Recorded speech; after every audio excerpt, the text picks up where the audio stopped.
And as soon as they see it, right, the reason they're frozen in there is because they think their reaction is the only possible reaction to that trauma. Trauma, yeah. Oh, wow. But if you can show them that there are other possible reactions, they Yeah. let go. And if you can show them that the reason that they're still frozen in the psyche Yeah. is because they're resisting the pain of that trauma, Yeah. if they would be willing to feel it, like I use a metaphor of a beach ball that you let float up, Yeah. right? Instead of holding it down, like it takes a lot of effort to hold it down through, and many beach balls especially, right? Oh And yeah, some this of is them, just not happening, right? right? It's And when coming they out weird. exactly, and when they come out, they just crash and break things, right? And Yeah. so you're like, what's wrong with me, right? And so if you let that emotion, one at a time, obviously, right? You let it come up, hopefully with somebody there, right? Like myself or somebody else doing the work, right? But if you let that ball come up and you no longer have to hold it there, right? Then that part no longer has a job.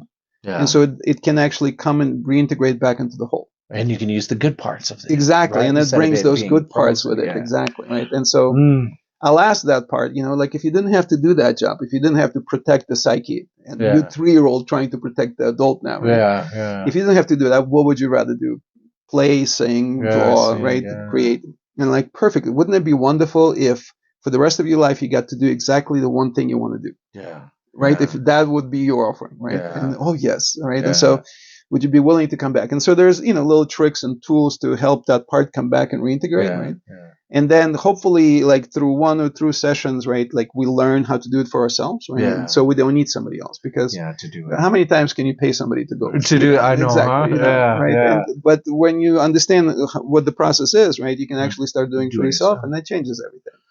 And I think that's what helped me like break out of my hole because I thought I was born to be a criminal thing, and it was like this realizing that I kept looking at the world in a certain way and reacting like pre-programmed, like what they call it, like heuristics or whatever it is, Right. pre-programmed behaviors. But then I remember even talking to you once, and you're like, "Hey, when you do that, though, where did that come from? When was the first time?" That's what you said. When was the first time you did that? And it took me a while to realize a lot of my behaviors as an adult, there was really a first time before because it gets so sophisticated.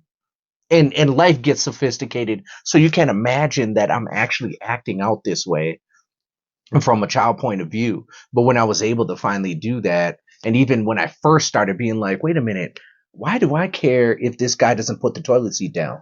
Why am I making such a big deal?